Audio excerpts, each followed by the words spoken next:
clarification is some people might think that had there been no Delhi High Court judgment, there would have been no amendments in the Income Tax Act, and it would have been quite simple for us to argue the case uh, solely on the basis of notification containing ICDS.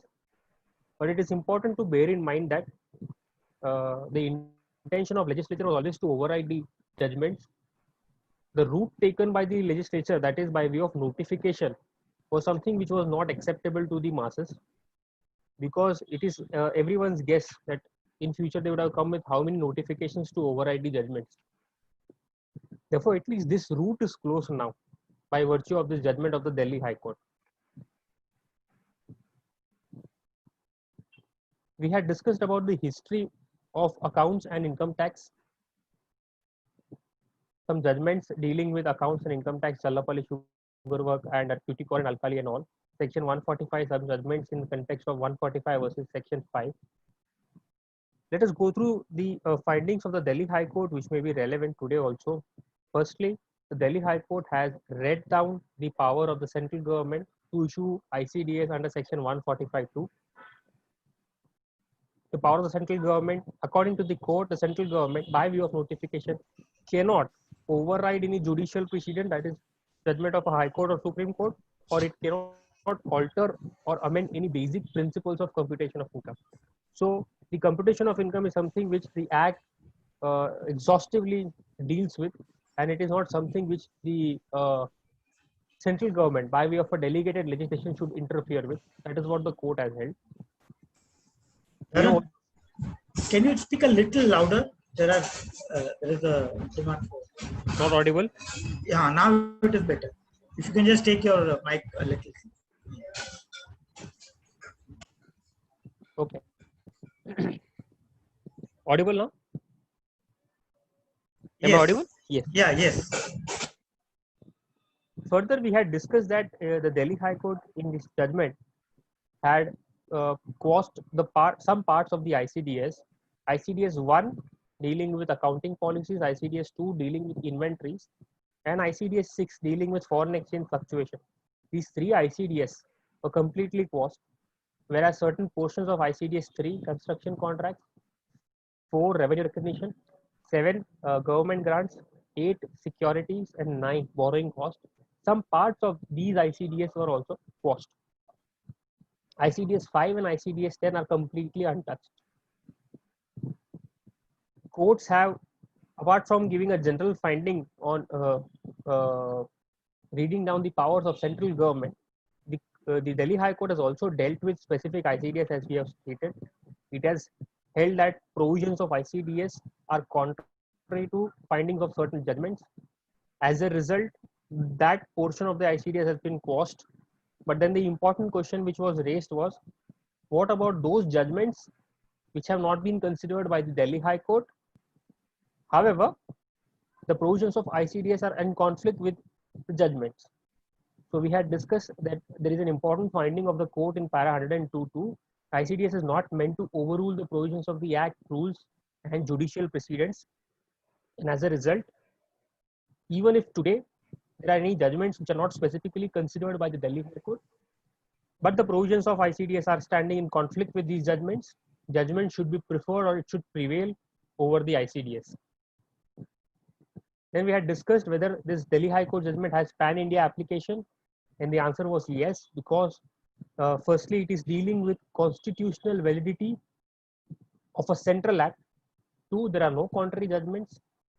And in any case, the judgment, one of the party to the judgment was central government or the legislature, and therefore, at least it is binding on the department all over India. The last question which was raised, which according to me is the most crucial one, and which according to me makes the amendments brought out by Finance Act 18 a little meaningless, is the validity of this old notification number 87 in the eyes of law. So if the court has struck down some portion of the ICDS, this judgment of the Delhi High Court has not been challenged before the Supreme Court, therefore it has not been reversed. Legislature thought that we should instead come out with amendments by way of Finance Act. So they came out with certain amendments to certainly overrule the judgment of the Delhi High Court, findings of the Delhi High Court. And in most of the amendments carried out, a reference has been made to notification issued under section 145(2), ICDS issued under section 145(2). It is very strange that till date there has been no new notification in this regard, no new ICDS have been notified, and therefore they are still relying upon the old notification, that is notification number 87 of 2017. However, in my view, this notification, which has been quashed to some extent by the Delhi High Court, does not come back to life because of the retrospective amendment in law. The notification has to be reissued, or the judgment of the Delhi High Court has to be reversed till the time a new notification is in place, or till the time a new judgment of Delhi High Court is reversed, is unlikely. Those portion of the ICDS which have been quashed have no existence in the eyes of law, and therefore to that extent, wherever the amendments are referring to ICDS, to those portion of the ICDS which is quashed, it becomes meaningless because there is no ICDS existing, because it's quashed by the Delhi High Court. So these were the important aspects of the Delhi High Court ruling, which we had discussed in our last session. Now we can come back to the ICDS 7.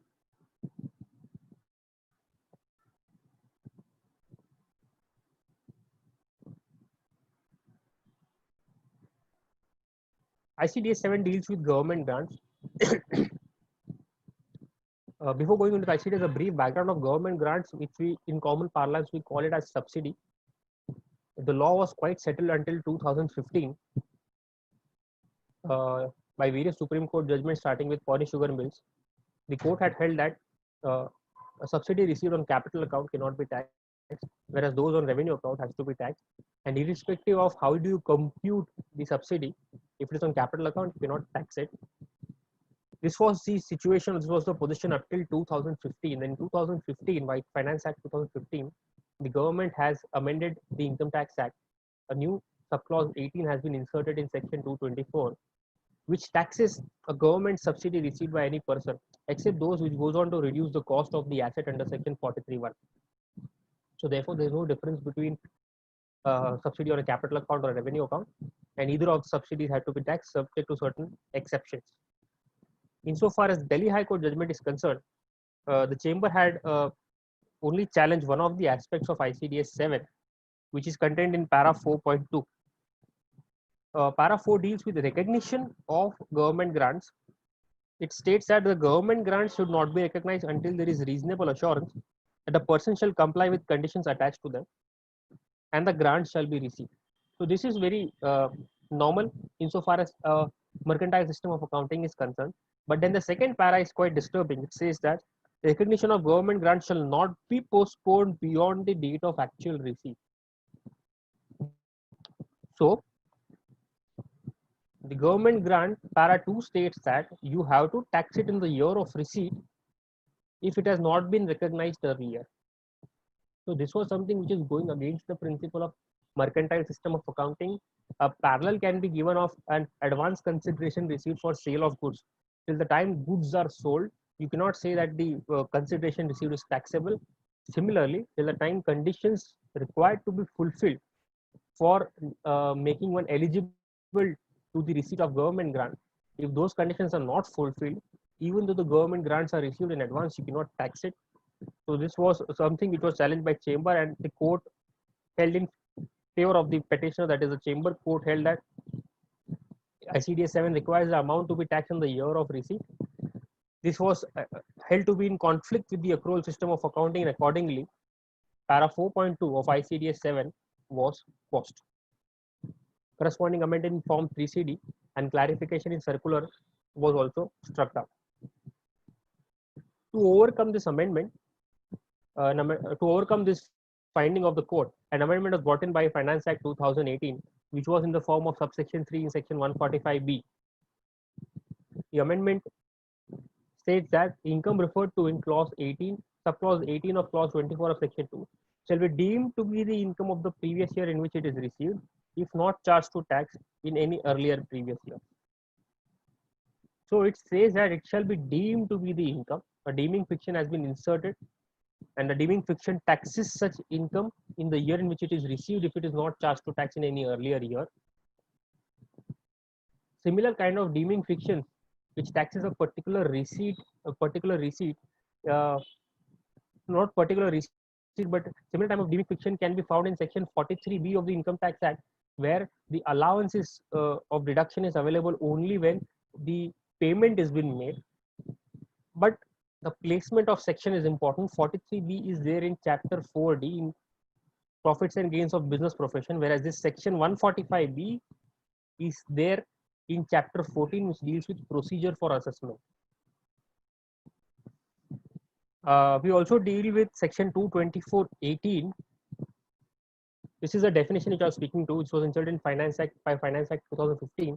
It states that assistance in form of subsidy or grant or cash incentive or duty drawback or waiver or concession or reimbursement by central government or a state government or any authority or body or agency in cash or kind to the assessee shall be deemed to be the income other than subsidy or grant or reimbursement which is taken into account for determination of actual cost of asset in accordance with provision of section explanation 10 to clause 1 of section 43. So this is the section 224(18), which deals with which has by Finance Act 2018 they have inserted the term subsidy within the meaning of the term income.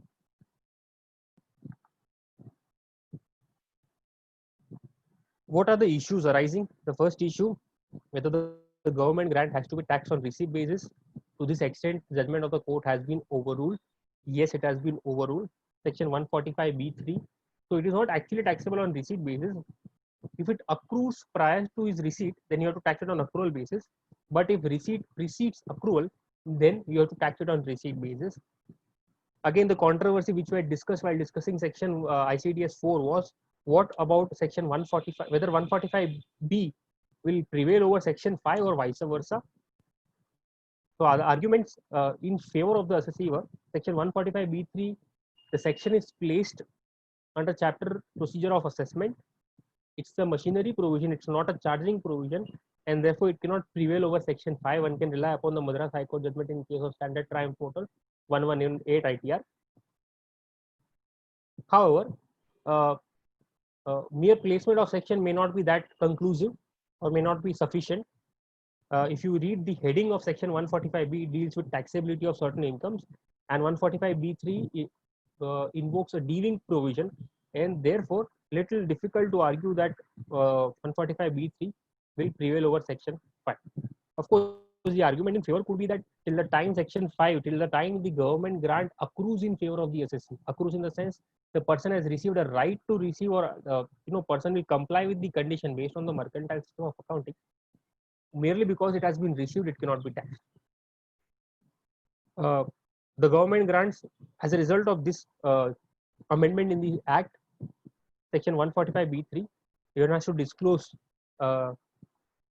in para 13E of your form 3CD report. Of course, this disclosure is again subject to the fact that these government grants are getting taxed not because of ICDS, but because of section 145(b)(3). Therefore, one can take a view that the disclosure requirement in form 3CD is concerned, it will not have any impact, because this is not an income which is getting taxed or profit which is getting reduced because of any ICDS. Or on a safer side, if one wants to disclose, there will be increase in the profit in the year of receipt, because in the books of account, a subsidy will be offered to tax or to be shown the profit and loss account credit side in the year in which it accrues, or in the year in which all the conditions are fulfilled. Whereas for tax purposes, the year of receipt, you have to offer it to tax. Therefore, there will be an increase in profits in the year of receipt, and there will be decrease in profits in the year of accrual, because at that point of time, though it will be credited to P&L account, but it will not be taxed because already suffered tax. The second important issue which arises because of this tax treatment is implication arising under section 115JB, that is MAT implications. So what will happen is, say for example, a person receives a subsidy of rupees 10 crore in year 1. As per 145(b)(3), this has to be taxed in the year of receipt irrespective of its accrual. However, say for example, if this subsidy accrues in year 3, for 10 crore will be recognized as income in profit and loss account in year 3, whereas this 10 crore would be chargeable to tax in year 1 insofar as the normal computation is concerned. So in year 1, you offer it to tax, and in year 3, if your normal income is less than book profit, the book profit will again include the subsidy of rupees 10 crores. Then this 10 crore will get taxed twice, one in year 1 because of normal computation, and once in year 3 because of 115 GB. So again, here we had referred to, in the last session, we had referred to a judgment of the Telangana and Andhra Pradesh High Court in case of Nagarjuna Fertilizers, where the court has held that once the income is taxed either in the normal computation or under MAT provision, it cannot be again taxed uh, in the other computation, under board of computation. So we can rely on that judgment, and of course, same income cannot suffer tax twice, because then if the rate of tax is 30% and 18%, then the same income will be taxed at the rate of 48%, which is not feasible. We come to next issue which arises out of this ICDS. Para 5 and 7 of the government grant ICDS 7. Para 5 and 7 states that a government grant has to be reduced either from the cost or it should be reduced from the WDV if it relates to depreciable assets. Now this again, this issue was discussed while discussing ICDS 5, dealing with tangible fixed assets. Just to butter this example with an example, para with an example, a person purchases an asset of rupees 100 in year 1. It is eligible for a subsidy of rupees 40. If that subsidy of 40 is received in same year, then the net amount of 60 will be capitalized while computing your WDV 43.6. Actual cost of asset will be net of the amount reimbursed by the government. So you have to add 60. But say for example, if the person acquires an asset for rupees 100, it is eligible for a subsidy. Subsidy is not received until year 3. 100 rupees is added to my cost of asset because in the first year I was not sure, or there was no reasonable certainty of receipt of rupees 40. I mean, year 3, when 40 rupees is received, can it be reduced from the WDV is the issue. So we had discussed that 43.6, which deals with computation of WDV, it prescribes 3 types of adjustments. You have an opening WDV, you add the actual cost of assets which are entering into the block, you reduce monies payable of assets which are going, you reduce depreciation, and you come to closing WDV. Only 3 adjustments are prescribed in the statute book insofar as computation of WDV is concerned. Now, when 40 is received in year 3, that asset is already existing in the block, therefore you're not adding anything, actual cost of assets, new assets. This 40 cannot be reduced because it is not monies payable, neither it is depreciation. Therefore, it is very difficult to say that this 40, when it is received in year 3, it has to be reduced from your WDV, because there is no provision prescribed in the Act, and since it is on capital account, it can also not be taxed under section 224. Now, this was the prescribed precise view taken by the Gujarat High Court in case of Banco products, and they have held that WDV definition, though it is not in sync with the principles of equity, it should be reduced. But since WDV definition is so strict, you cannot tinker with that, and you cannot reduce a subsidy in year 3. So this is one of the aspects of ICDS 7. The next is we go to para 5, 6, and 9. Interesting aspects. Para 5 deals with depreciable assets. It states that it has to be reduced when a subsidy is received. It has to be reduced from the cost. So if your asset is worth rupees 100, you receive a subsidy of 40. You have to reduce it from the cost. You have to capitalize 60 rupees. Para 10 deals with a government grants in the form of non-monetary assets given at a concessional rate. So say for example, you receive an asset, say for example, you receive a land whose fair market value is 100, but since government is giving you the land along with subsidy, it will give you that land at rupees 60. So you're receiving a non-monetary asset at a concessional rate. Para 10 of ICDS 7 says that such non-monetary assets has to be recognized at the concessional rate. So you have to recognize the asset at rupees 60, and there is no need for you to recognize asset at rupees 100 and offer to tax rupees 40. Whereas para 6, which deals with non-depreciable assets, it says that when you receive any subsidy in respect of a non-depreciable asset, you have to take it as your income. So the same example, if land is of rupees 100, you purchase it from a third party and the government promises you to give a subsidy of 40 on purchase of land, then you have to recognize the land at rupees 100 and you have to add 40 to your total income and offer it to tax. So there is an inherent inconsistency between para 5, 6 and 9. 5 and 10 does not require you to offer it to tax, whereas para 6, though it relates to the assets, para 6 requires the subsidy to be offered to tax.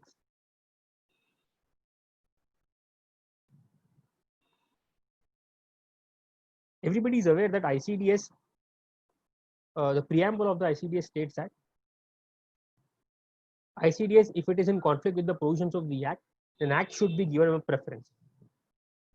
Now here, there is one conflict with the provisions of the Act insofar as para 8 of ICDS 7 is concerned.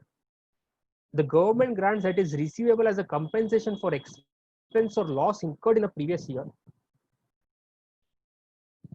ICD para 8 says that it shall be recognized as income for the period in which it is receivable.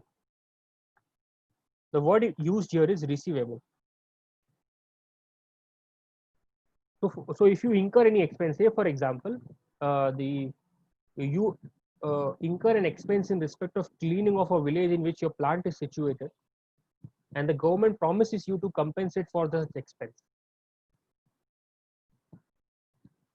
An expense is incurred in year 1 and the compensation or the subsidy is received in year 3.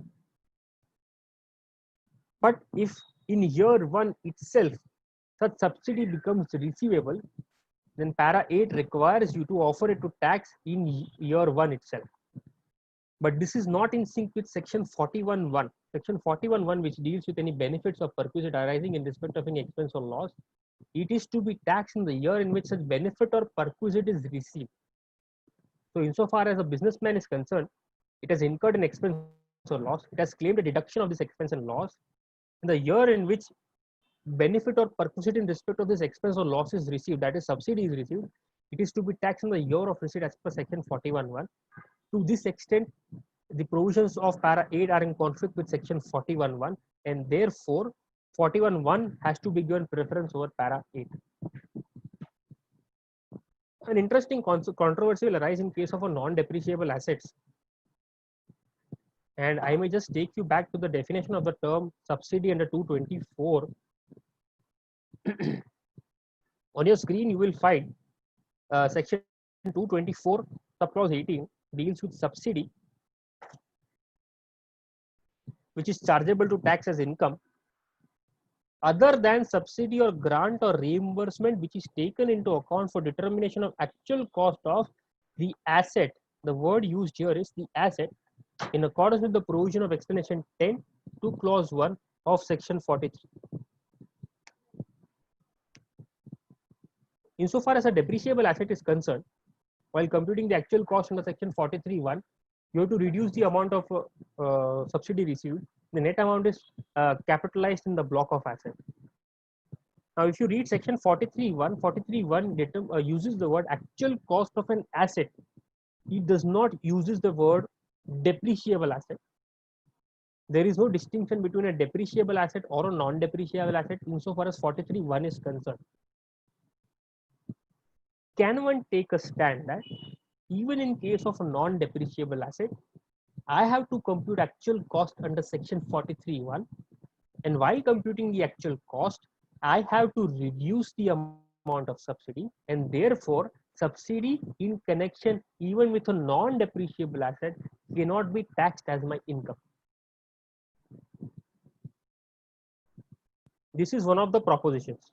If this proposition is accepted, then para 6 of ICDS 7, which says that subsidy in relation to non-depreciable asset is to be taken as income, runs contrary to section 224.80. However, here there is a catch.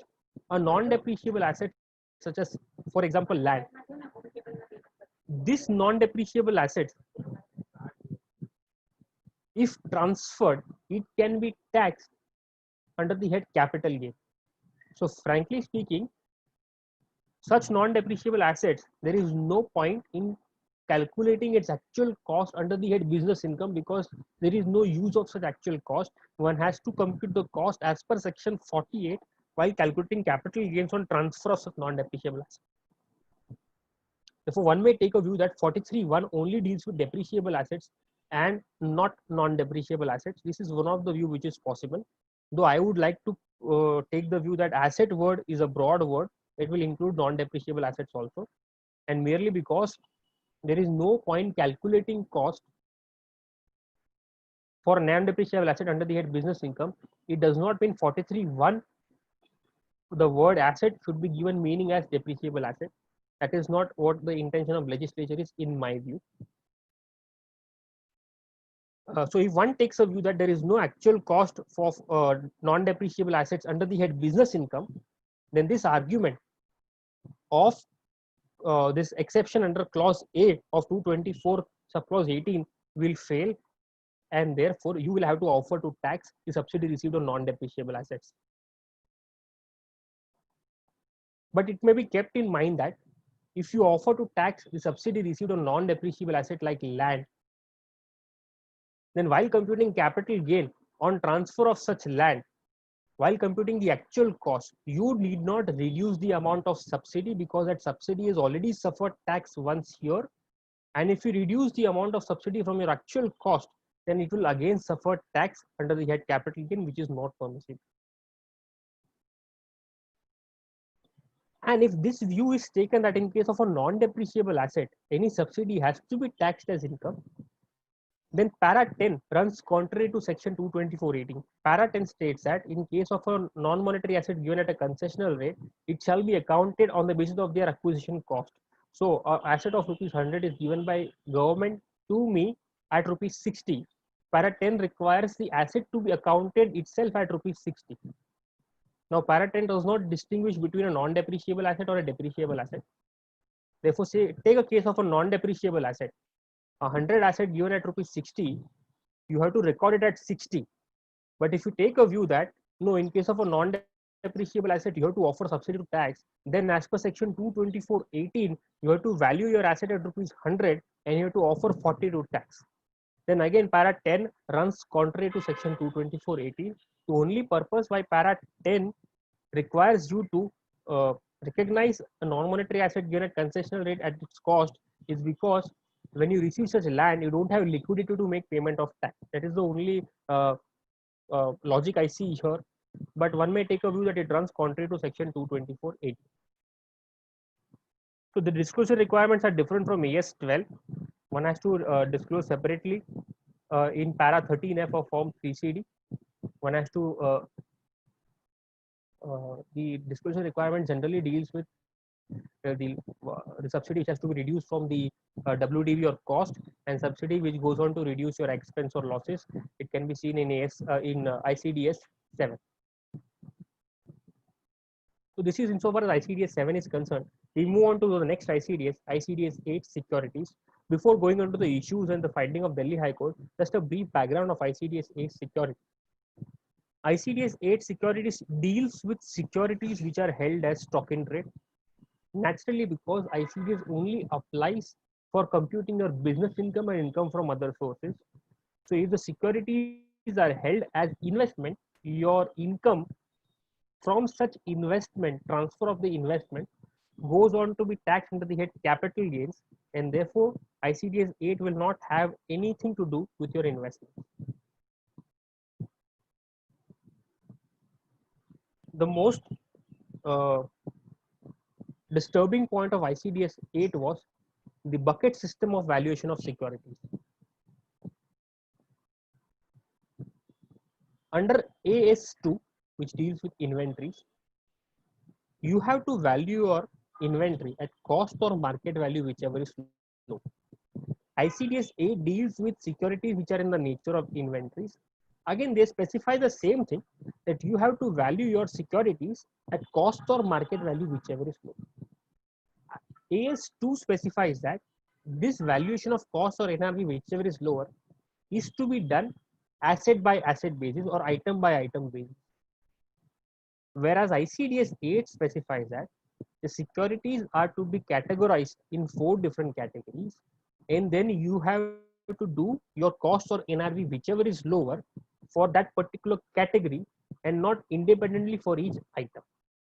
So to give an example, if you are holding 3 shares as your stock in trade, share company A, company B, and company C, under the normal accounting standard, you have to value your share A at its cost or NRV whichever is lower, share B at its cost or NRV whichever is lower, and share C at its cost or NRV whichever is lower. What ICDS 8 requires is all 3 shares come under one category, which is shares. Take cost of all 3 total, take market value of all 3 total. Now you compare the cumulative cost versus the cumulative market value, and only the difference has to be, and you have to take the whichever is lower. Chamber argued before the Delhi High Court that this unnecessarily requires one to maintain a separate books of account, because this is something which is not there in the normal accounting standards. The purpose of ICDS is not to maintain books of accounts. Plus, this only gives rise to a timing difference, because this year's closing stock would be next year's opening stock. So this was accepted by the Delhi High Court. Delhi High Court said that this valuation bucket approach or valuation of security or category approach cannot be accepted because this will require maintenance of separate books of accounts, and this is not possible without a corresponding amendment in the act. Accordingly, to the above action, ICDS was held to be ultra virus and was struck out. Corresponding amendment in Form 3CD was also struck out. To overcome this finding of the Delhi High Court, an amendment was carried out by Finance Act 2018. Section 145A, we have already dealt with Section 145A while dealing with ICDS 2, but there we had only dealt with clause 1 and 2. Now here we will be dealing with clause 3 and 4.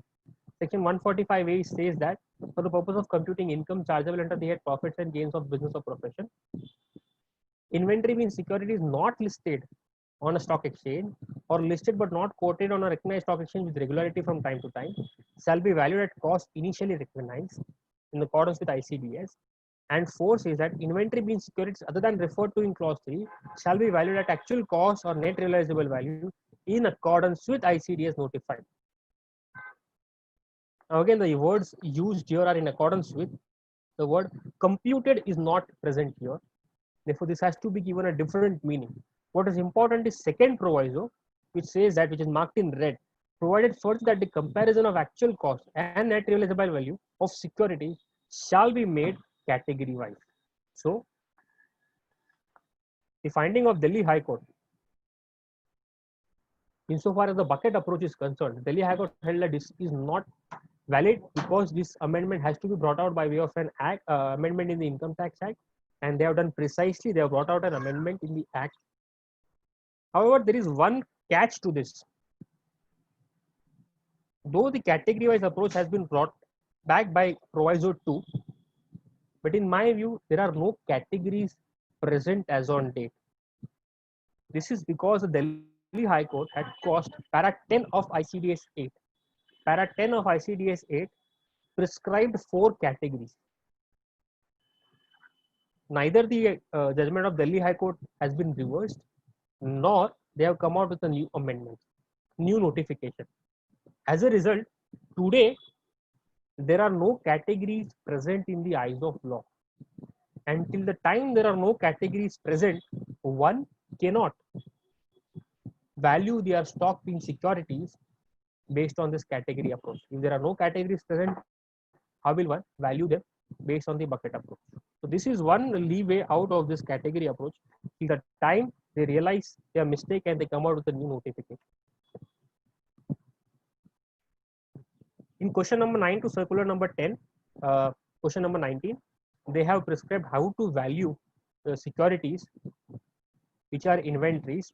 An illustration is given. So if anybody is interested in an illustration how it will work, which I have just explained orally, it is there physically in that circular. If one follows this bucket approach, there will be a disclosure requirement in your part para 13E of Form 3CD. It may be noted that if your closing stock changes because of bucket approach, the next year's opening stock will also change because of your bucket approach. So therefore, this should be kept in mind. In my view, this would require maintenance of separate P&L account for tax purposes. You have to value your security separately, which will be a closing stock for this year and opening stock for next year. And accordingly, you have to show increase or decrease in profits as a result of ICDSS, depending upon the opening and closing stock difference. So today, I cannot comment whether this will lead to increase in profit or decrease in profit. Of course, because of bucket system, the closing stock will definitely be a higher figure or same figure, but will not be a lesser figure than what is as per the normal accounting standard method. And the opening stock will be again a higher figure. So the closing stock, if it is a higher figure, it will increase your profit, and opening stock, if it is a higher figure, it will decrease your profit. The next point is, what do you mean by the word securities? This word is present in section 145A, but 145A has not given any definition to this term security. Now under ICDS 8, securities has been defined in para 3.1b. They say that securities should be given meaning as defined in Securities Contract Regulation Act, plus it will also include shares of a private company, minus it will not include derivatives. So this is the definition which is contained in para 3.1b of ICDS 8. Whether the same definition has to be applied to interpret the word securities for the purpose of section 145A, the answer is no, because I cannot impose a definition in the ICDS to interpret the section. It should be vice versa. Therefore, how do you define securities for section 145A? The simple answer would be go to Securities Contract Regulation Act. And if one goes to Securities Contract Regulation Act, there shall be two differences. Firstly, shares of private company are not considered as securities because they are not marketable as held by Supreme Court.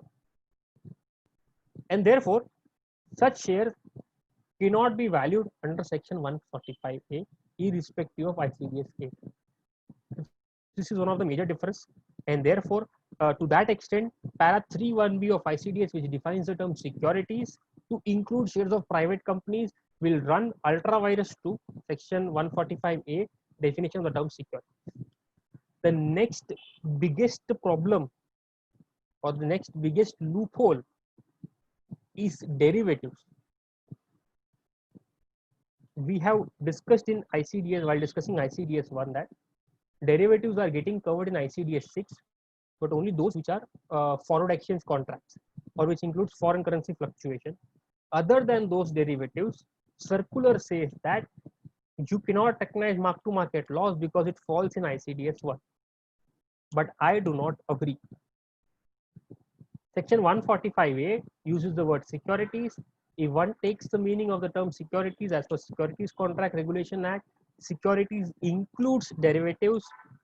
As a result, derivatives will become my inventory. I have to value it at cost or market value, whichever is lower, which would indirectly mean that I will be eligible to claim mark-to-market loss on the derivatives held as stock in trade.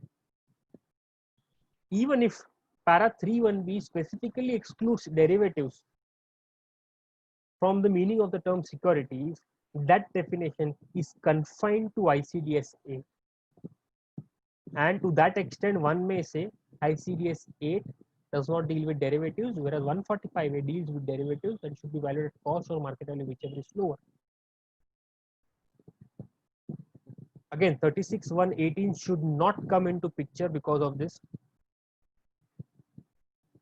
Because 36.1.18 only specifies that mark-to-market loss or other expected loss should be allowed only if otherwise allowed under ICDS. But here ICDS does not deal with it. In fact, I would say ICDS 2 deals with it, because if it is not getting covered within ICDS 8, then it is getting covered by ICDS 2 dealing with inventories. This was also the view taken by Mumbai Tribunal in case of Edelweiss Capital 5324M of 2007, wherein they held that derivatives which are stock in trade, a mark-to-market loss can be claimed because you have to value stock at cost or market value, whichever is low. Meaning thereby, you have to recognize the mark-to-market loss, but you cannot bring to tax mark-to-market gain. So this is one of the loopholes or one of the leeway to take a mark-to-market loss on derivatives. If you're not following this treatment, if you're not recognizing mark-to-market loss on derivatives, then there will be disclosure requirements in para 13E, which will be increase or decrease in profits. Insofar as ICDS 8 is concerned, there are no disclosure requirements specified, and therefore no disclosure requirements in para 13F. This is insofar as securities is concerned. We come to the most important topic for today's session, borrowing cost. ICDS 9 deals with borrowing cost. Just to give a brief background, borrowing cost, ICDS 9 mainly deals with the interest or the borrowing cost which are in relation to a qualifying asset and which are to be capitalized and which cannot be claimed as deduction. This is the narrow encompass of ICDS 9. Insofar as the finding of Delhi High Court is concerned, we had only challenged that if there is a particular borrowing for a particular purpose, and if that borrowing temporarily it's kept in FD because it is not to be utilized immediately and we earn certain incidental income, then that incidental income has to be reduced from the borrowing cost and only the net amount has to be capitalized. This is a treatment which has been prescribed by Bokaro Steel and it also is being prescribed by AS60. However, there is no finding to this effect in para 5 of ICDS 9. To this extent, the Delhi High Court had struck down para 5 saying that no, incidental income has to be reduced. Also, the corresponding amendment in form 3CD and any circular is being struck down. Now, firstly, it is very important to understand there is a specific provision in the Income Tax Act dealing with interest expenditure, which is nothing but borrowing cost, section 36(1)(3). It states that amount of interest paid in respect of capital borrowed for the purposes of business or profession is allowed as a deduction. The wordings are quite broad, quite wide. Anything to do with for the purpose of business is allowable as a deduction. Only one exception is contained in the proviso. Proviso states that any amount of interest paid in respect of capital borrowed for acquisition of an asset for any period beginning from the date on which capital is borrowed till the date asset is put to use shall be not allowed as deduction. So, if a specific capital has been borrowed for the purpose of acquisition of an asset, capital asset, then till the time asset is first put to use, entire interest cost has to be will not be allowed as deduction in 36(1)(3). It has to be capitalized, and once the asset is put to use, any interest subsequent to such date has to be taken as deduction, which has been clarified in explanation 8 to section 43(1). Now, if you see section 36(1)(3) deals with allowability of interest expenditure, nowhere section 36(1)(3) delegates anything to the central government. There is no power given to central government to come out or prescribe any method or how to compute the borrowing cost to be capitalized, etc. In spite of this lacuna, they have, in spite of this, not lacuna, but in spite of this handicap, they have used the backdoor legislation. They have used section 145(2). They have prescribed the ICDS, which ICDS 9, which prescribes the method and how to compute the interest cost, and which has to be capitalized. And therefore, this is nothing but a backdoor legislation which should not be permitted. Unfortunately, this remained to be challenged before the Delhi High Court. Therefore, one can say that this is ICDS 9 is a natural extension of section 36(1)(3), and it prescribes how to compute the interest expenditure to be capitalized with an asset. It is important to note that it only deals with interest capitalization dealing with a qualifying asset. It has nothing to do with borrowed capital used for non-business purpose. So funds borrowed and any loan given to subsidiary without interest cost, etc., the age-old controversy, SA Builders case, etc., remains unaffected because of ICDS 9. What one has to do by way of ICDS 9 is to compute your interest cost to be capitalized along with acquisition of an asset. Now, one discrepancy which I found in ICDS 9 and section 36(1)(3) was para 3 of ICDS 9 states that borrowing costs that are directly attributable to acquisition, construction, or production of a qualifying asset shall be capitalized. So ICDS 3 uses three terms: acquisition, construction, or production. But if you read proviso to section 3613, they have used only one word, which is acquisition. There are two implications. One, had it not been for ICDS 9, we were under the impression that proviso to section 3613 would also naturally include acquisition, construction, and production.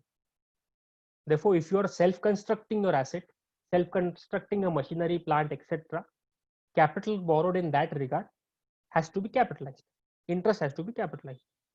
But since ICDS para 3 of ICDS specifically includes the word construction or production, therefore one may take a view that insofar as proviso is concerned, what can be capitalized is only capital borrowed in request of acquisition of an asset and not for production or construction of an asset. If this view is taken, then para 3, which contains the word construction or production, will run ultra vires to section 3613. The provisions of the act are in conflict with ICDS, and therefore in para 3 one will have to not read construction production, meaning thereby interest on capital borrowed for construction or production will amount to interest on capital borrowed for the purpose of business, and one can claim deduction. This is the first aspect. Two, everybody would be aware that ICDS 9 prescribes two methods. One is specific borrowing cost, and two is general borrowing cost. Specific borrowing cost means the capital borrowed for a specific purpose of acquisition, construction, production.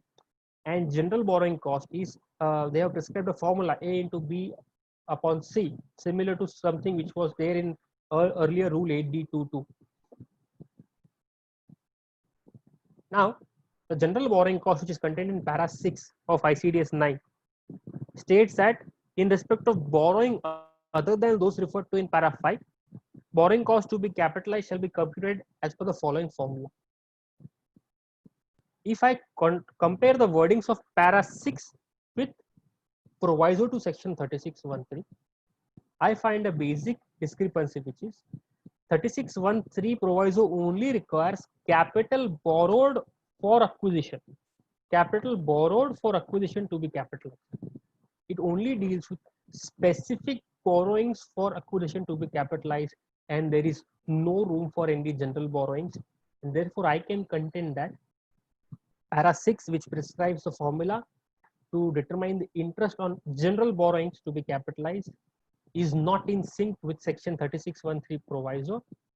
There is nothing in the proviso which requires me to capitalize the interest on general borrowings, and therefore entire para 6 is to be ignored because it is not in accordance with the provisions of the Income Tax Act. So this is one of the view which one can take. If one compares ICDS 9 with AS 16 borrowing cost, one will find that in AS 16, qualifying assets have been defined to include fixed assets or other inventories which require substantial period of time to get ready for use. So even the fixed asset can be considered as qualifying asset if it requires substantial period of time insofar as AS 16 is concerned. But when one comes to ICDS 9, qualifying asset is defined to include fixed assets and inventories which require 12 months to get ready. So for fixed asset, there is no time period prescribed, and therefore all fixed assets would become qualifying asset. So this is the basic discrepancy between AS 16 and ICDS 9. One of the major conflicting points of ICDS 9 would be interest on capital borrowed for the purpose of inventory that require 12 months or more.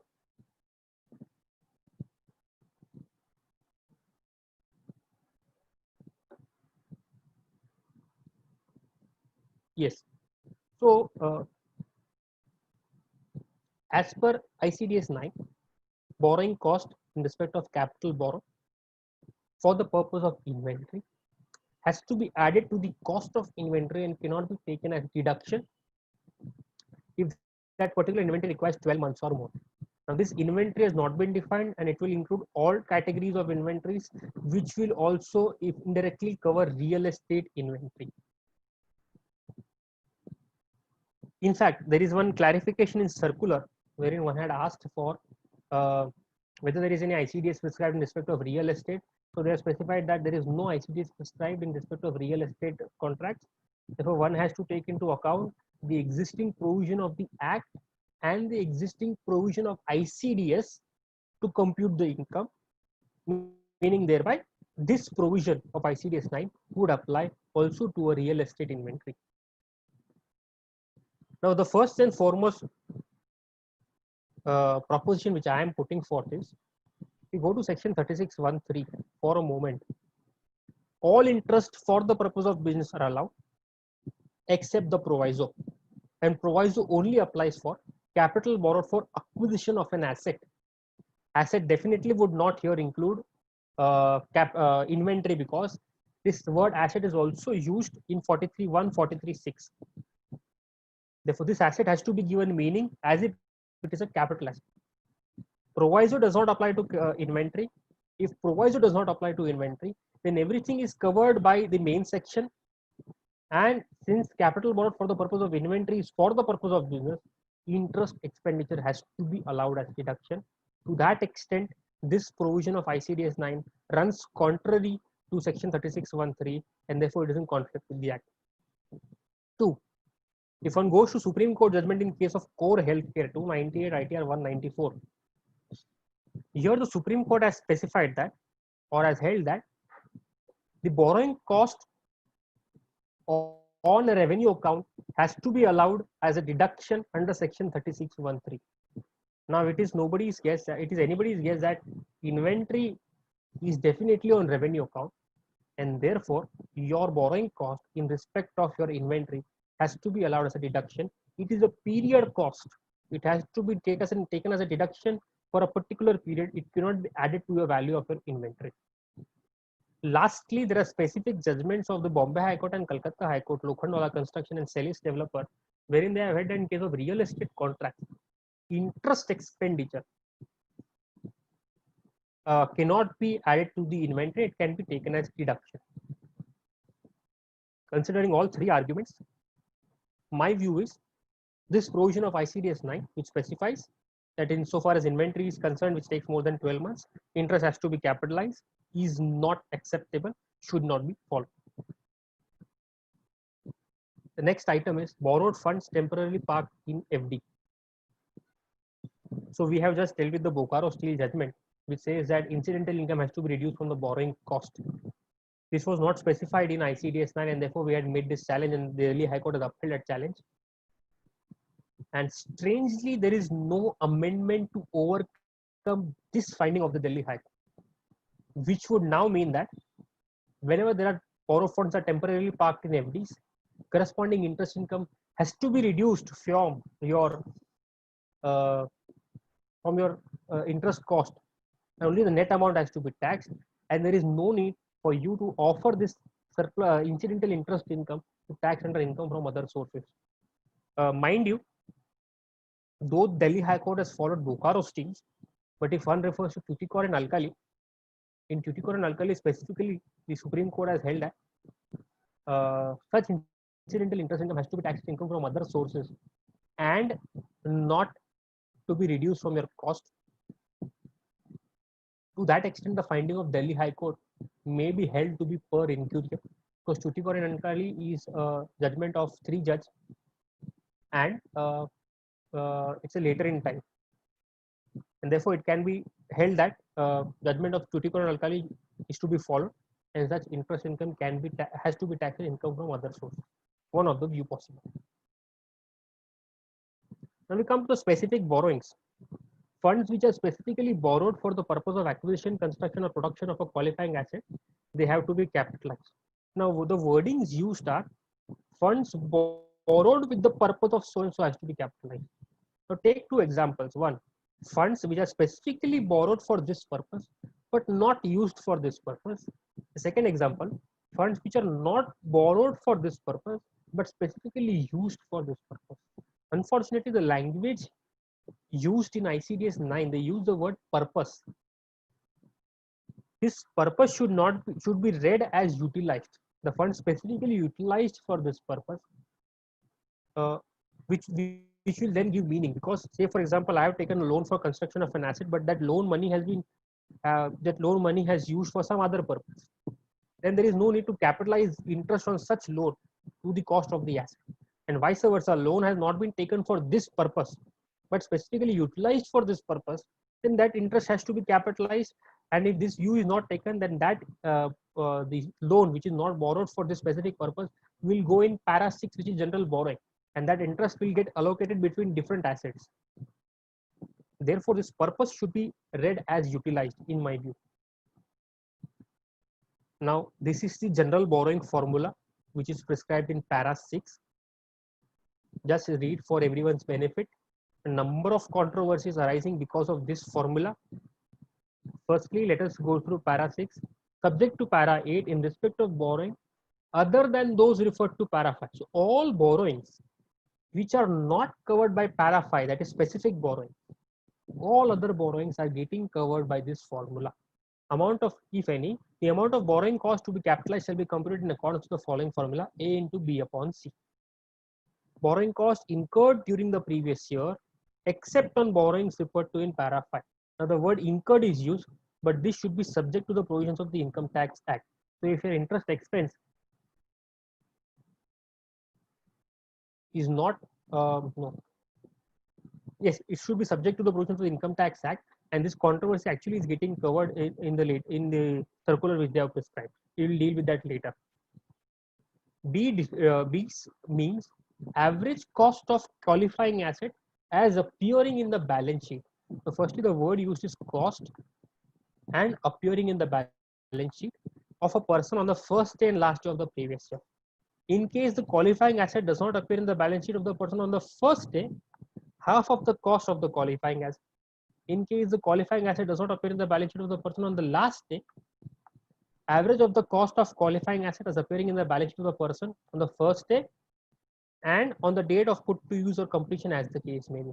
Now the word used here is cost.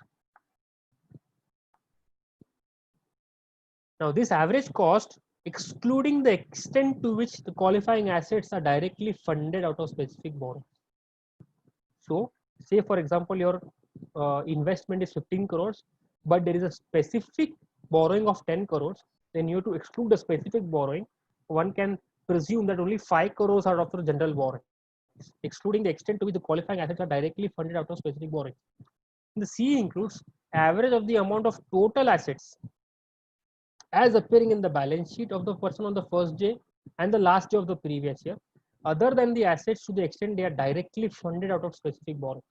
Now, if you read, C requires amount of total asset, whereas B requires cost of qualifying asset.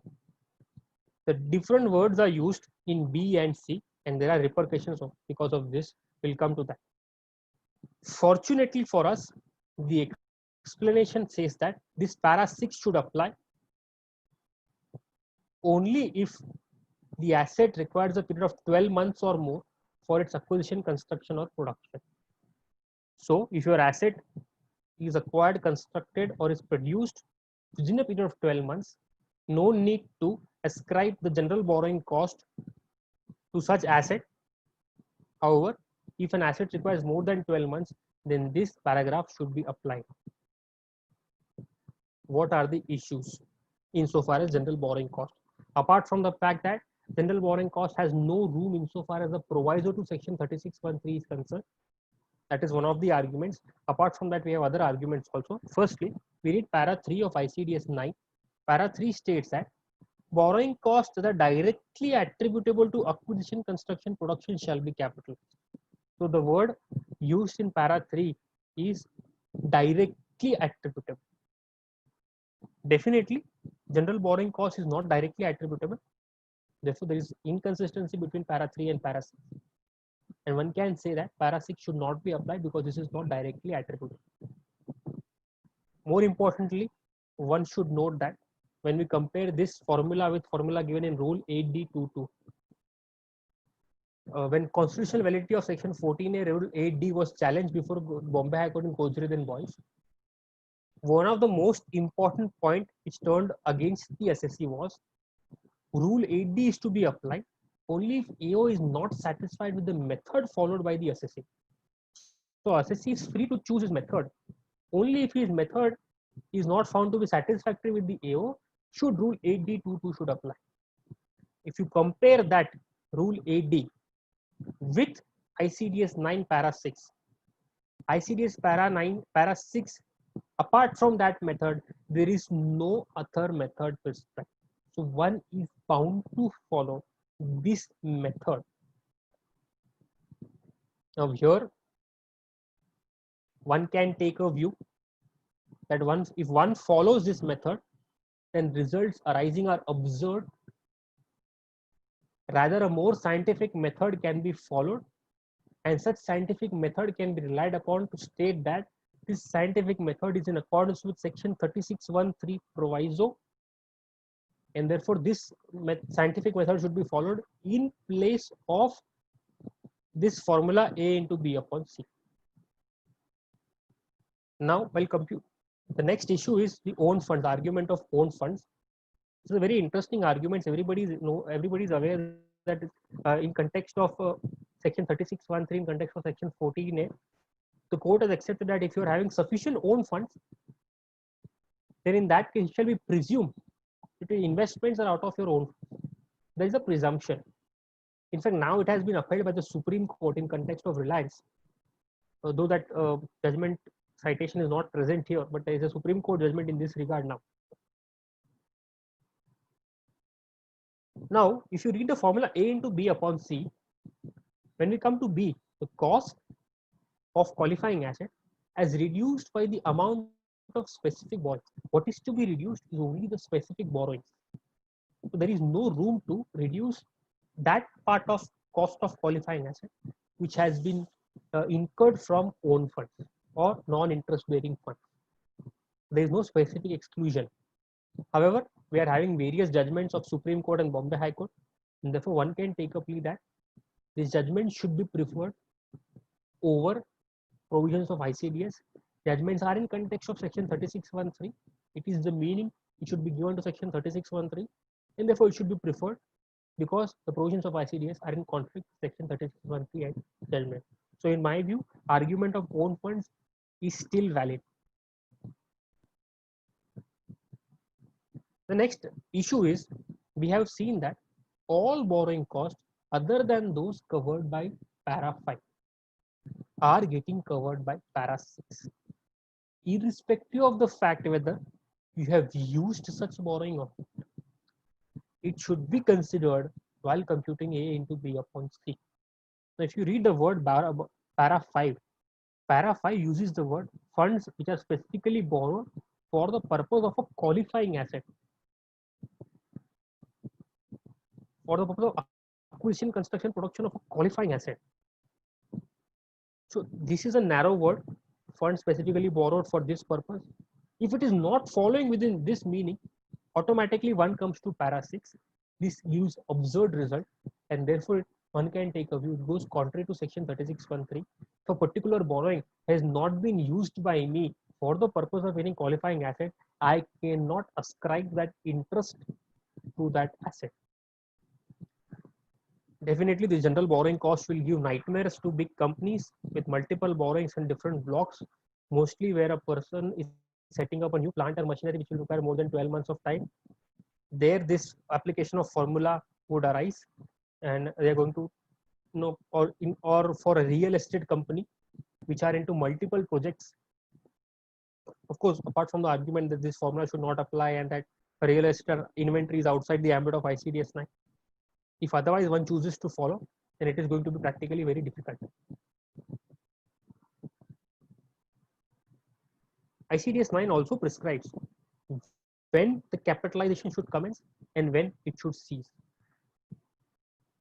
insofar as specific borrowing is concerned, it states that date on which funds are borrowed, capitalization should start. And so insofar as general borrowing is concerned, it is from the date on which funds were utilized. Very important to understand. How do you find when the funds from general borrowing were utilized? How does one find that? Because if my argument is I have not utilized general funds, general borrowings, I have utilized my own funds. How does one find that?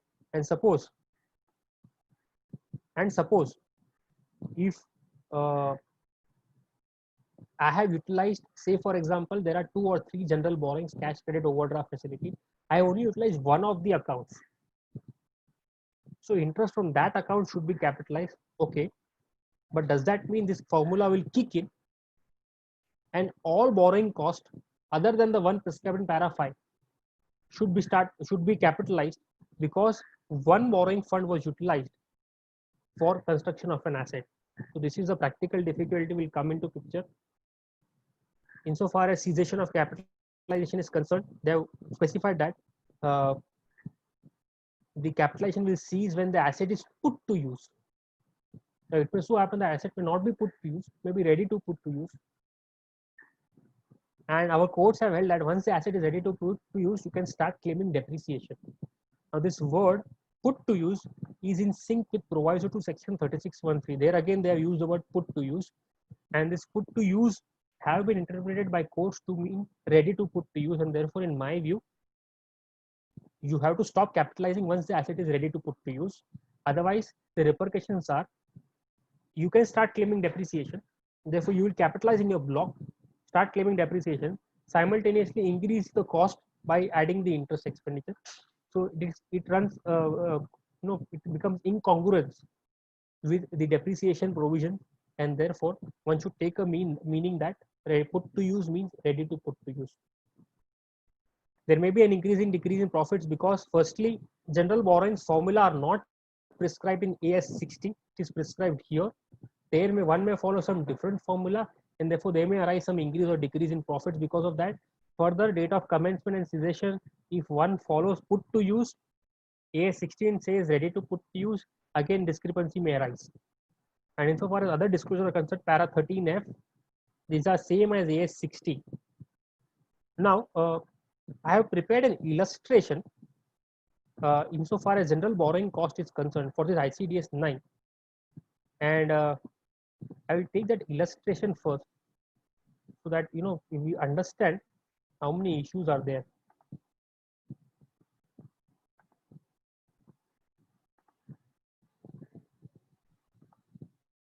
Is this file visible to everybody?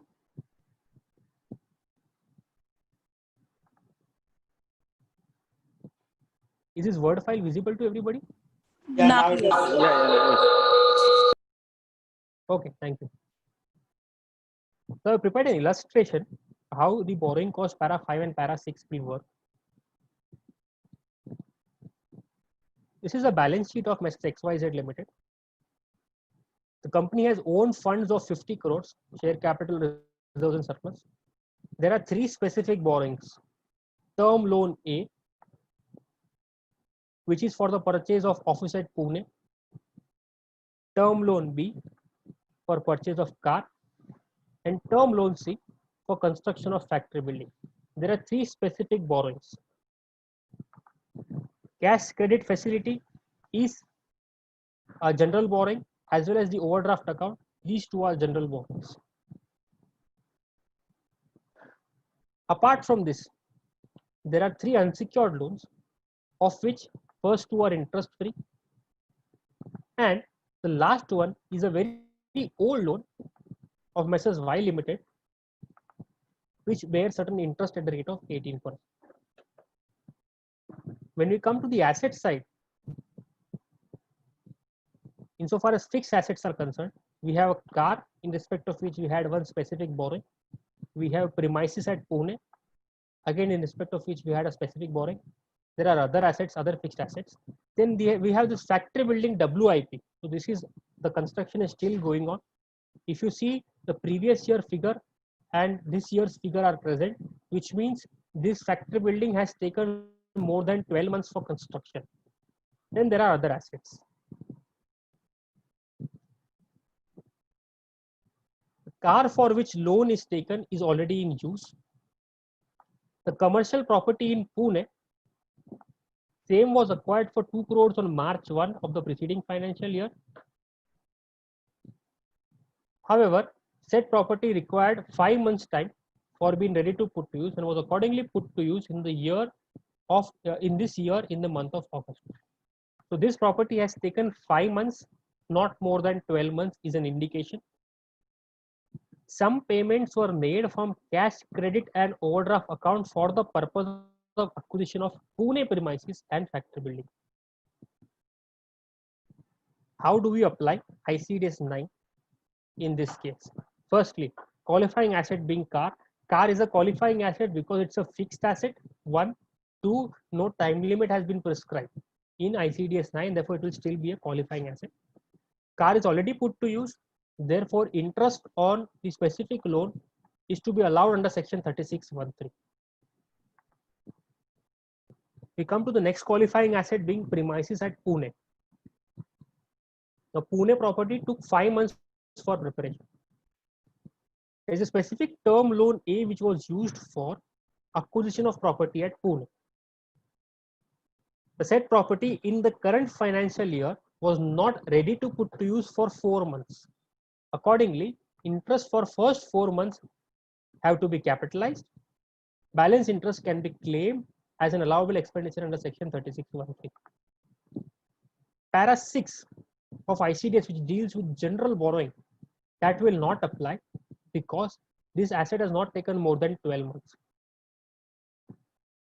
However, it is interesting to note that certain funds from cash credit and overdraft facility were used for the purpose of acquisition of said premises. In spite of this fact, Para 6 would not require the interest expenditure to be capitalized. In this regard, one can have a different view, which is there in note A. This note to ICDS does not require interest on OD and cash credit facility to be capitalized. However, one may argue that the said treatment may go against the provisions of the Act, and therefore the Act should prevail over the ICDS, thereby requiring assessee to capitalize some part of interest amount in respect of cash credit facility and overdraft facility. So this is the first discrepancy which may arise because of ICDS 9. Now we come to the next qualifying asset, which is factory building. There's a specific term loan taken for construction of the factory building. In the term, the factory building is still under construction, then the entire interest for this particular year has to be capitalized. Insofar as specific borrowing is concerned, some payment from cash credit and overdraft facility has been used for construction of factory building. Same will be considered in accordance to the formula prescribed in Para 6. You may also note that apart from these two interest payment on general borrowing, there was one more unsecured loan from Messrs. Y Limited.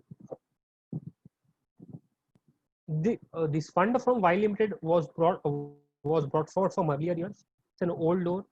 None of the funds were used for construction of this factory building. However, since Para 6 deals with all borrowings other than Para 5, one will have to take into consideration interest on this unsecured loan also for the purpose of this formula.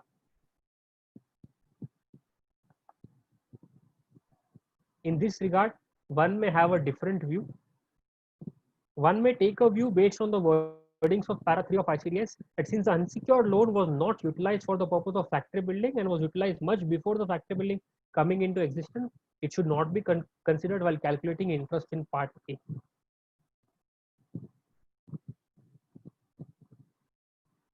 Now, your formula A into B upon C, A is your interest amount other than the interest covered by Para 5.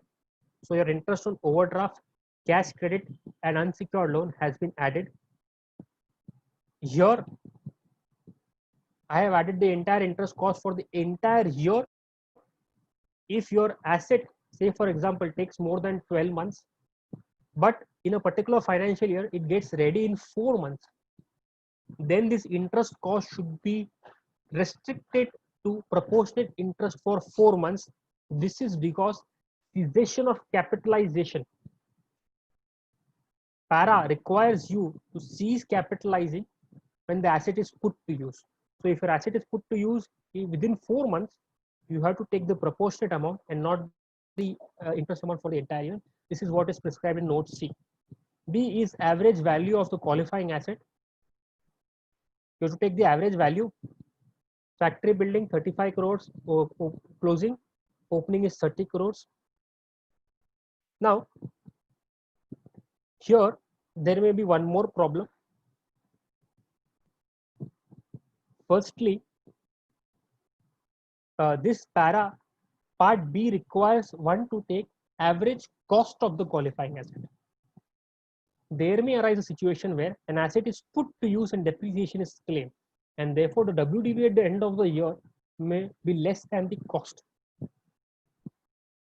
But since part B only requires one to consider cost and not the amount appearing in balance sheet, therefore one has to ignore the depreciation and one has to only take into account the cost.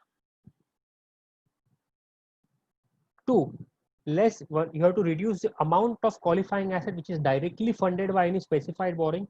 There is a specified borrowing in this regard of 25 crore which will be reduced. Now mind you, the specified borrowing, the opening and closing figure may be different.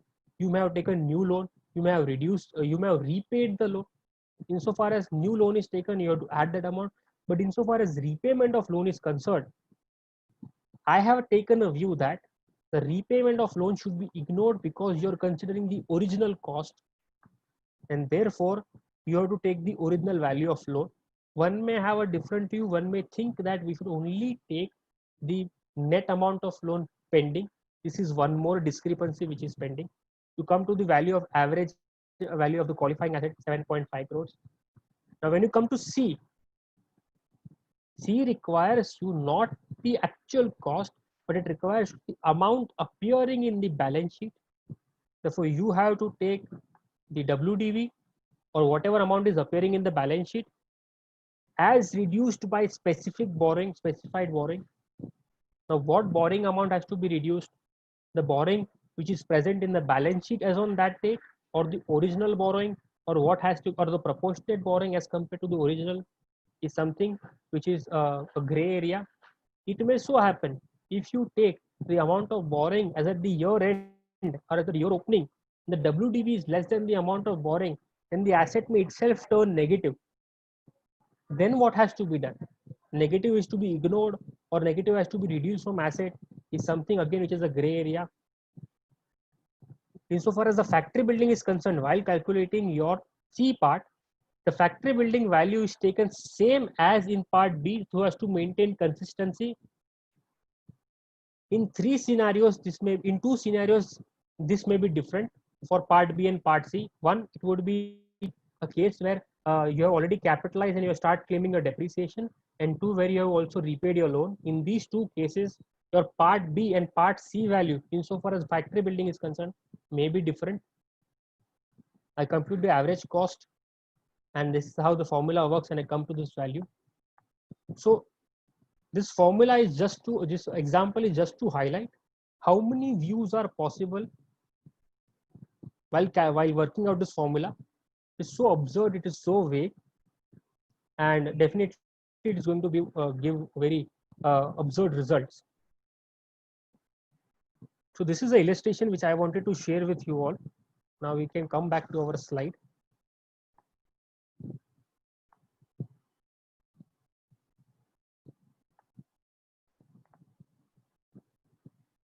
Yes.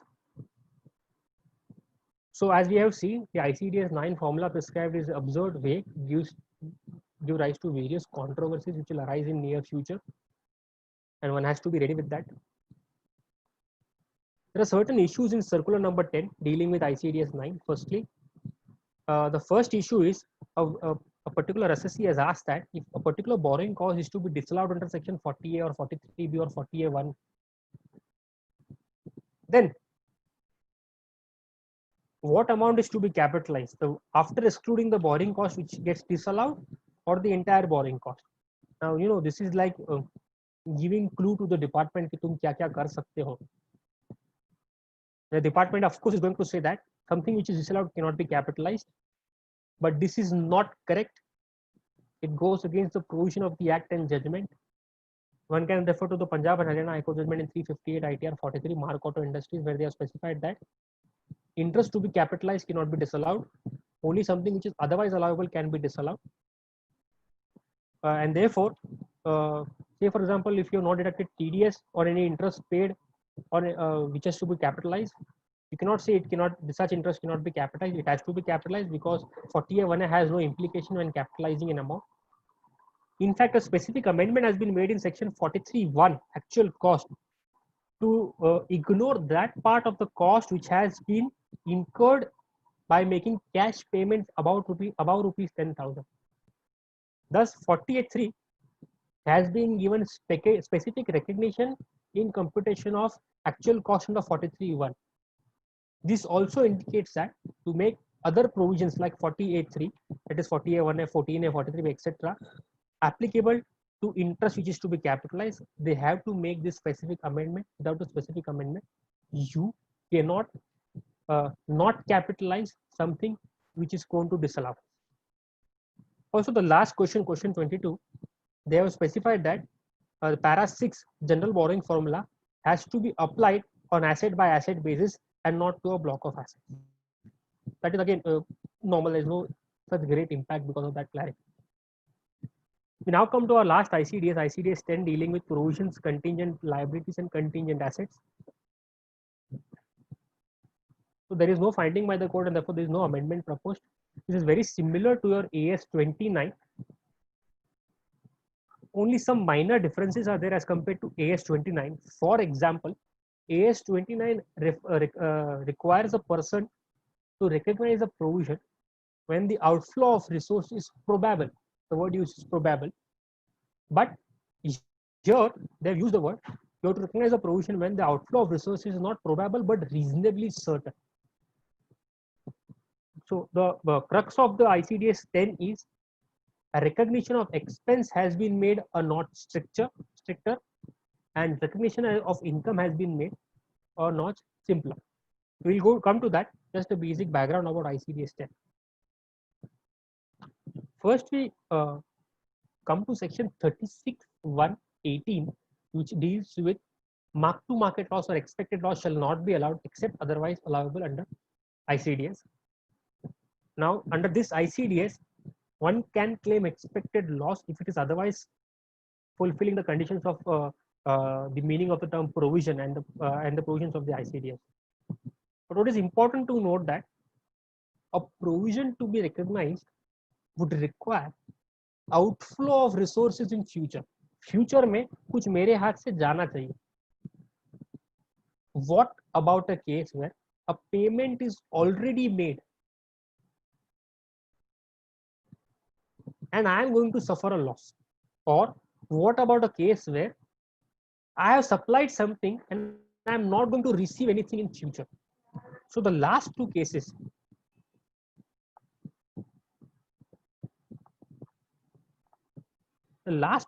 payment already made and no inflow in future, these two situations would not require any outflow of resources in future, and therefore these are not to be recognized. And if these are in the nature of expected losses, then it cannot be allowed under section 36(1)(18). So this is, to bring out the inconsistency or bring out some leeway between section 36(1)(18) and ICDS 10. So ICDS 10, you can recognize the provision only if there is going to be an outflow of resources in future, and not where there is already the resources have already gone from your hands and you're not supposed to recover it in future. We have already discussed in ICDS 1 about the onerous contracts. Onerous contracts are covered by AS 29. One has to make a provision for onerous contracts. Onerous contracts, to give an example, I have taken a factory on lease for 5 years. After 3 years, I shift my factory to another premises, but I cannot terminate this lease because of the lock-in period. I have to still incur the cost. So this becomes an onerous contract. And as per AS 29, the amount of lease or any minimum cost which is required to settle this transaction has to be recognized as provision in the very year itself. Now, this contracts, onerous contract, is generally executory in nature. Executory means either of the party has to perform in future. If these are executory in nature, then these are not covered by ICDS. If these are not covered by ICDS, then this will amount to be in the nature of expected losses, which then shall not be allowed under section 36(1)(18). Coming to provisions, provisions requires the ICDS require provision to recognize only when the outflow of resource is reasonably certain versus probable. Again, this is very subjective term, so we can play on subjectivity, and we can always argue that according to us, this is reasonably certain, not only probable but also reasonably certain, and therefore it should be allowed as a deduction. There will be a practical difficulty in this. Warranty, we have a specific Supreme Court judgment in case of Rotok Control India, wherein they have held that warranty, which is a class obligation, it can be allowed as a deduction under section 37(1), sorry, as the enterprise has a present obligation as a result of past event, and it is probable that there will be an outflow of resources. It will require to settle the obligation, and reliable estimate can be made. So yes, warranty continues to be governed by Supreme Court in Rotok, and same thing has been prescribed here, except they have now used the word reasonably certain instead of the word probable, but it will not make much of a difference.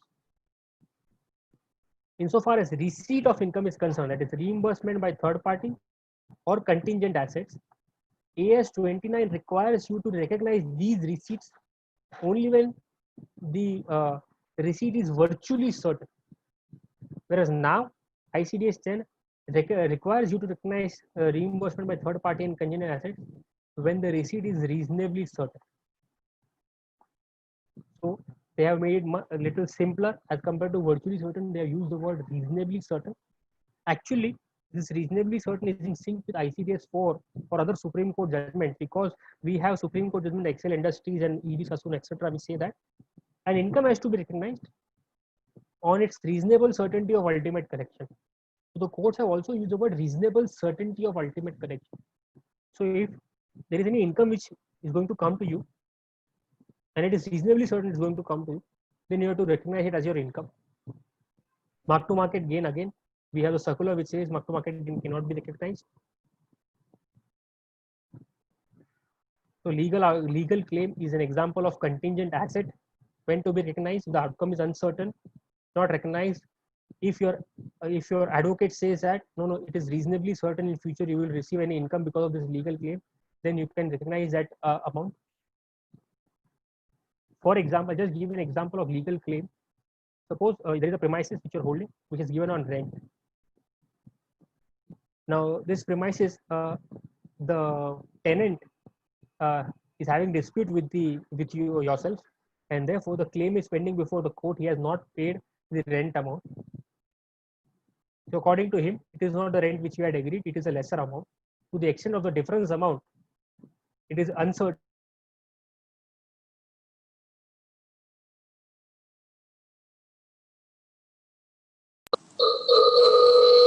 Dharan bhai, you're not audible.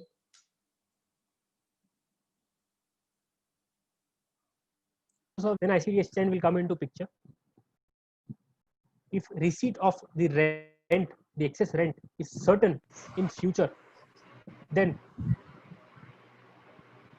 if the receipt of rent is certain in future, then reasonably certain in future, then you have to recognize the contingent asset. Disclosures are same as AS 29, and according to me, there should not be any increase or decrease in profits under para 13E, practically because of subjectivity. In fact, this is also the view taken by ICAI in its guidance note. They are saying it is very subjective, and therefore merely by changing the word virtually certain to reasonably certain or probable to reasonably certain will not make much of a difference. So these are the ICDS 1 to 10. Some of the issues, other issues which may arise. Amendments made by Finance Act 2018 are applicable to all assessees, whereas ICDS are only prescribed for certain categories of assessees. They do not include individual assessees who are not required to get books of accounts audited. What should such people do? For example, We have already discussed in cash system of accounting how to value your stock. The ICDS does not specify. ICDS is applicable only in case of mercantile system of accounting, but section 145A says that even in cash system of accounting, stock has to be recognized at the cost or market value, whichever is lower. So there are no ICDS in picture. In such cases, people may choose to follow ICDS and may not choose to follow ICDS. But ICDS are not binding. These are disclosure requirements which we have already dealt with. Para 13D contains a disclosure whether an adjustment is required to be made to profit and loss account. 13E, if the answer is in affirmative, details of such adjustments, increase in profit or decrease in profit and net effect has to be given. And these are disclosure para 13F as per ICDS. Lastly, I would just quote Supreme Court judgment in case of J.H. Gotla. Supreme Court has beautifully stated that though equity and taxation are often strangers, attempts should be made that these do not remain always so. And if a construction results in equity rather than in injustice, such construction should be preferred to the little construction. That's it from my side. Thank you so much. Dharan, Yes. there are 20 questions. Yes. Will you like to take a break and then answer So we can take that. them 2 minutes, or you would like? Yeah. So should I read the questions? You can answer them. Yes. Yes. Sure. Yeah. The first question says, please discuss section 145, 145A2 and ICDS in more detail. In pre-G era, CA Institute issued guidance stating that gross method of accounting and net method of accounting is tax neutral. There is no such guideline in GST era. Now accounts will have to be prepared on net method basis. However, the opening inventory, purchases, sales, closing stock has to be gross for tax computation. No adjustment for cost of goods sold. Now, old beneficial judgment now not relevant now. Okay. So the treatment under the Income Tax Act remains same. That is exclusive method of accounting. And treatment under the ICI guideline remains same. The net method of accounting. Only difference is pre-GST era we had a guideline of ICDS ICI stating that either of the methods you follow is tax neutral. There is no such specific guidelines in post-GST era. In my view, of course, there is no option but to follow the provisions of the Income Tax Act 145A and all. You have to follow, you have to add the amount. But if the treatment is tax neutral, and if you can prove that, then definitely that would help. There are judgments of the Supreme Court and Bombay. In fact, the Bombay High Court judgment is post 145A judgment.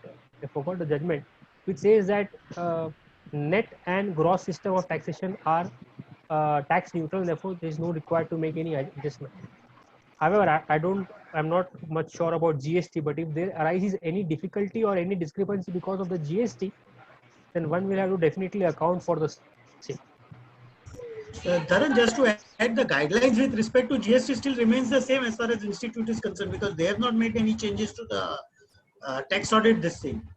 There is a specific clause in the tax audit, and they still say that yes, it is tax neutral and therefore it should be. Okay, if they say it is tax neutral, then we can continue following the old judgment. It is still there.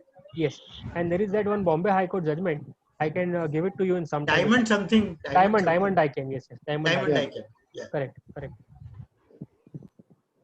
Yes, we can go to the next question. Yeah, we'll go to the next question. This is Vipul Jain. When three ICDS and balance part of ICDS have which extra, thus can we say that the amendment made in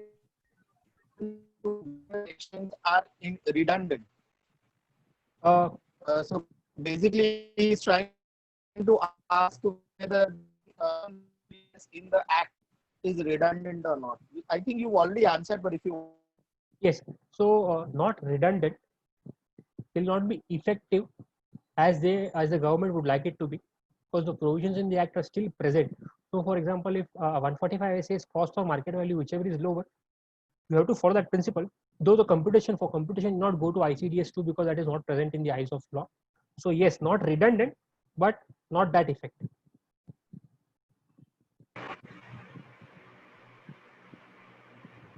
Yeah, we'll go to the next question. Regarding Yes. subsidy, how do you reconcile 224.18 and 35 AD benefit and subsequent adjustment for that working, for MAT working? Sorry.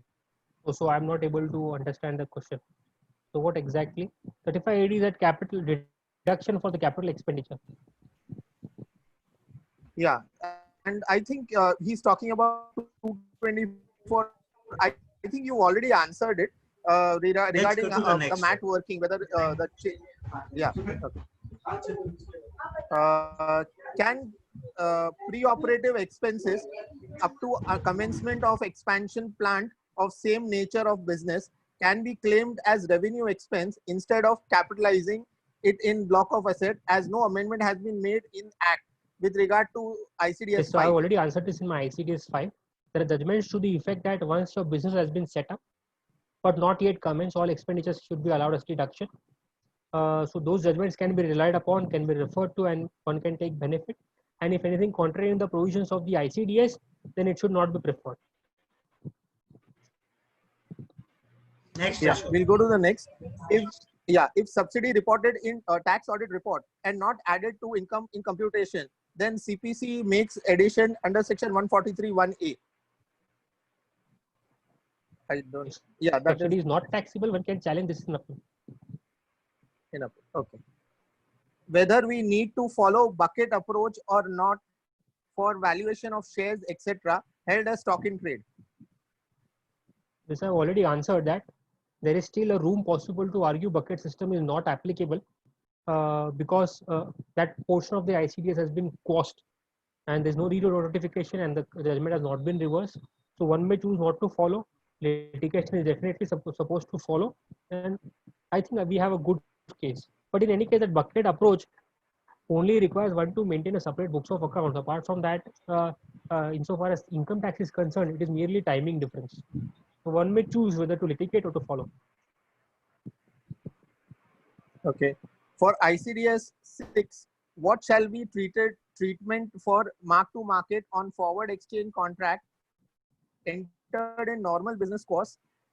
Example, forward contract entered in hedge actual sale contract. Such mark to market should be allowable, right? Yes, the person has answered himself. It is to be allowed. It is allowed. Okay. Next, how subsidy or grant works in cases of charitable trust registered under section 12AA corpus fund capital grant for purchase of assets, as section 143(1) explanation 10 may not apply, as computation of income is under section 11 and 12 of the Act. That subsidy amount is in any case will become your income, except there's one exception in section 224(18), which excludes two parts. One is subsidy which is to be reduced to subsidy or grant by central government for the purpose of corpus of a trust or institution. Corpus of a trust or institution established by central government or state government, as the case may be. So this only deals with trust established by central government or state government. If the trust is not established by central government or state government, the subsidy received is to be treated as your income, and then you have to explain how it is expended.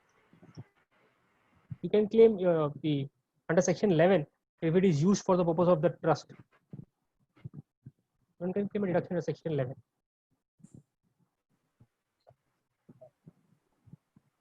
Yeah. For derivatives, we need to market whichever is per. There is to follow bucket approach. I think you've already answered this. We'll ignore it. Position as on 31st March for derivatives.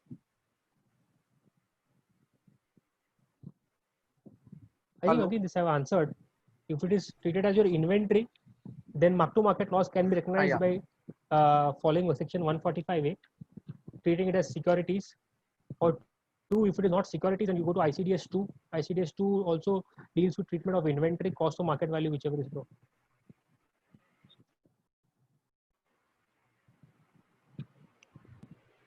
Where subsidy is sanctioned in year 1 towards fixed asset purchase, however, the subsidy is accounted in year 3.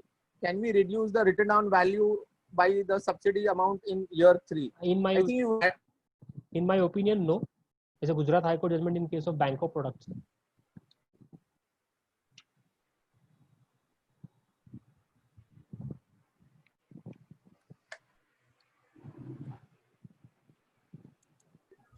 Ashok, next. Next, what is the meaning of assistance in the form of and in section 224(18), assistance is not received from central or state government or any authority, body or agency in cash or kind.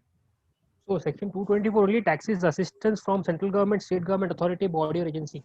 For example, if you receive anything from your holding company, then Supreme Court has held that such receipts are not to be taxed because it is capital in nature. So this meaning in section 224 has to be given a very restricted meaning. Receipt only from state government or central government or any authority, body or agency, which are government bodies. Okay. Next is a longish one.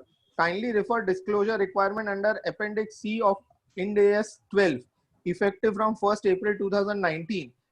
This involves critical tax estimation and judgments under uncertainty over income tax treatments. You would be also aware that ICAI has come out with COVID-19 FAQ on Ind AS and IFRS, since it is concluded that this is a global pandemic and would ultimately impact the financials. Consequent ICDS, do you suggest any specific disclosure or mention in ITR 6 3CD would suffice? Any precaution or suggestion? So just to clarify, firstly, though I am a chartered accountant, I practice as an advocate, so I would not like to enter the domain of disclosure requirements in Form 3CD. Without prejudice, ICDS 1 deals with fundamental accounting assumption of going concern. If the going concern assumption is getting violated, then ICDS 1 required a disclosure in this regard. But ICDS 1 is completely quashed, including the disclosure requirements. Therefore, in my view, no disclosure requirements. Next, foreign tour expenses for placing order for made to order machinery with specifications and further tour for inspection, etc. in say financial year 1920, machinery gets ready and received and installed, put to use in financial year 21-22. Is this revenue expense financial for financial year 1920? Your views on AS aspect, also ICDS. So there are two views possible. We have judgments both sides, that before placing the order, any expenditure which we have incurred should be revenue expenditure, and therefore this can be claimed as revenue expenditure. But there are other judgments also. This is in connection with acquisition of an asset, and if before placing the order you incur an expenditure which leads to acquisition of an asset, it should be capitalized. So I think both views are possible. One can claim it as a revenue deduction. Yeah. Your comments or views on Proviso 2 explanation 10 to section 43(1). I think it is too general. We'll skip it. What is the status of subsidy received for setting up industry in backward area, whether to reduce from cost of asset or not covered by ICDS 7? It depends. Subsidy is received for what kind of purpose. If it is received for purchase of capital asset, you have to reduce from the cost. And if it is general subsidy, nothing to do with your capital assets, then you have to add it to your income.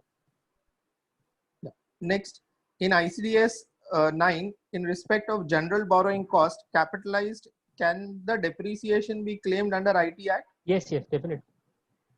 Next, in case of any inventory, if a global provision is made for slow moving items, whereby inventory is valued below cost and net realizable value, whether such provision is allowable? Not in my view, because now the section is quite categoric. You have to value all your inventories at cost or market value, whichever is lower, without any exception. Okay. Because this would be in the nature of expected losses, which is not otherwise allowable by other ICDS, therefore not to be allowed under section 36(1)(80). Okay. Will FAQs of ICDS specifying treatment of certain items not dealt in ICDS, say a mark-to-market gain, be applicable to assessee? Relevant to note, these FAQs have been notified by circular and not notification. Circulars are not binding on the assessors. They are binding on the department. They are not even binding on the courts. If it is beneficial, then one has to go with that circular. If it is not beneficial, one can choose to ignore. So this mark to market gain, I think the circular is beneficial, and it says the mark to market gain should not be recognized. It's beneficial. One can choose to follow it. Next, in government tenders for building hospitals and schools, contracts amount is received on completion of some milestones. The contract is for more than 12 months, 2 to 3 years, but the milestone might complete in less than 1 year. Whether the same will be qualified as qualifying asset. Tender. Yes, it's a qualifying asset. It's a qualifying asset. Okay. Yes. So yes, if it is your inventory, you can always take a view that no, the section 36.3 should be allowed, because ICDS 3 does not deal with borrowing cost. It leaves borrowing cost treatment is always prescribed by ICDS 9, and if it is in the nature of inventory, one can always take a view that 36.3 should prevail over ICDS. Okay. Whether usage of words in cash or kind suggests recognition of subsidy or grant as an income only at the time of receipt thereof. Sorry, I missed it. Come again. Whether the usage of words in cash or kind suggests recognition of subsidy or grant as an income only at the time of receipt thereon. It should be, but subject to mercantile system of accounting. If one follows mercantile system of accounting, the definition of income cannot prescribe at what point of time it has to be taxed. That is subject matter of section 4, 5, section 28, section 56. So if one follows mercantile system of accounting, it is to be taxed in the year in which it accrues, and not necessarily in the year in which it is received. Okay, Dharan, that's all the questions have been answered. There are a lot of congratulations and very good presentations. You can see them.